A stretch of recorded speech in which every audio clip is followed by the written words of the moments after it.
watched any episodes of that, but No, I haven't. so I watched 2 episodes, and it's honestly like, if you like those shows where people show off their talents, Mm-hmm. it's a great show. But for me, I was there for Bert, and it's the most tame I've ever seen Bert. It's literally, I assume they cut out a lot of him because he's literally just cracking jokes.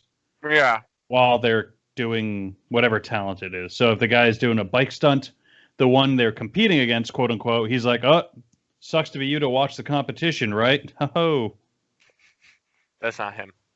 No, not at all. And the thing is, it's an hour-long episode, so it's like that's a long time to sit there and watch stunts. The thing is if you watch the Two Bears podcast, he just starts right off the rip going like 100 miles an hour. Yeah. Did you see how they're mispronouncing his name on purpose?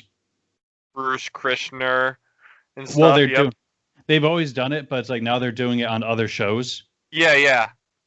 So like they're doing it during Cody Rhodes' wrestling show.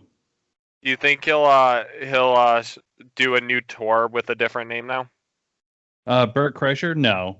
I don't think he might do the Burnt Crystals tour. Mm-hmm. We were talking about Bert Kreischer's new show on TBS. Yeah, it's hilarious. They keep screwing with the name. With it's Bruce. You know, Segura hasn't come out with a special in a while. I don't think. Yeah, he did. He did this past summer. Oh yeah. You know what's funny is everyone in that group, Segura's like the top. I think he makes the most money, other than maybe Rogan, for his specials for stand-up comedy. Mm-hmm. And I find him to be the least funny stand-up. I think he's hilarious in the podcast. I love him on the shows, but I think that Bert stand-up is so much sharper. What I realized with Tom's, like watching this last special, I would say out of the hour and 15 minutes, I knew probably about 15 minutes of the material already from listening to the podcast. Yeah, exactly. Maybe that's what it is you listen to the podcast a lot and you know what he's going to talk about. And it's not I don't find myself laughing out loud the same way as when I watch Bert Kreischer. I'd agree with that. Yeah. And also it could just be a personal preference thing. Bert's also standing on stage with his shirt off. I think that's funny. Marco discovered the lowest common denominator for humor. He's not wearing a shirt. Funny. Wait, this guy's wearing a shirt? Every time he watches a comedian now that wears a shirt, it's like, this is weird. Why has he got a shirt on? Wait, is he wearing pants? This one wears a Speedo sometimes.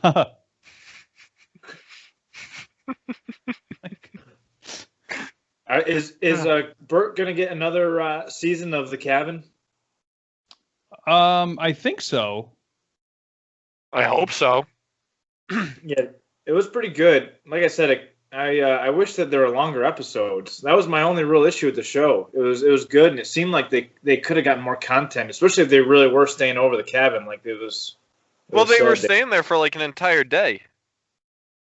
Yeah, and over too. Oh. Everyone that did it just had really nice things to say about it. Right.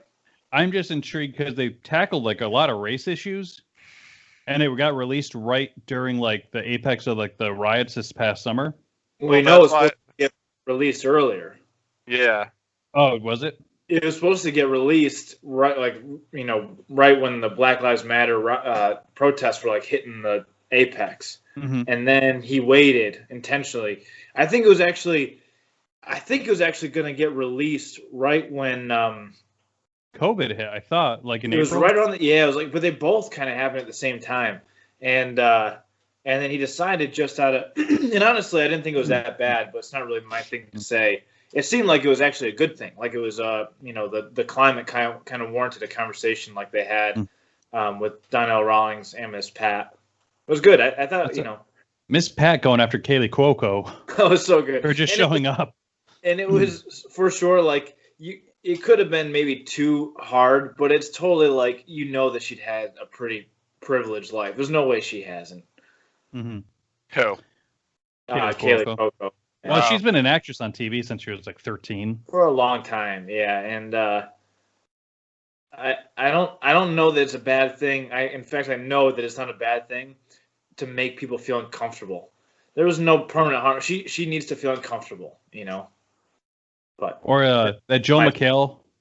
I don't think him and Bert are friends, but he does a lot of work with Netflix. Yeah. And I think he's a producer on the show. So all of a sudden, Joe McHale is showing up on these Netflix programs for no other reason than he's Joe McHale. You know where he's showing up a lot too is on game shows, random game shows. He's a guest on. It's so funny because I only knew him from The Soup and then Community for the longest time, and then now I see him on all. And I was at my PT appointment, and he was on a daytime, like, I don't know, middle of the day. I think it was 11 o'clock. Some sort of like day show or morning show doing a game show on a morning. It was so random. Well, it's just so funny because it's like of all the games to bring back, they brought back Card Sharks. Yeah. Which was guessing if the number's going to be higher or lower next. I tried to watch it and I was like, I can't even. Like, I don't think I need to have fun playing this game. And I'm not going to watch it. I got one episode in, I think, and I was just like, I remember watching it as a kid, the original, on like the Game Show Network.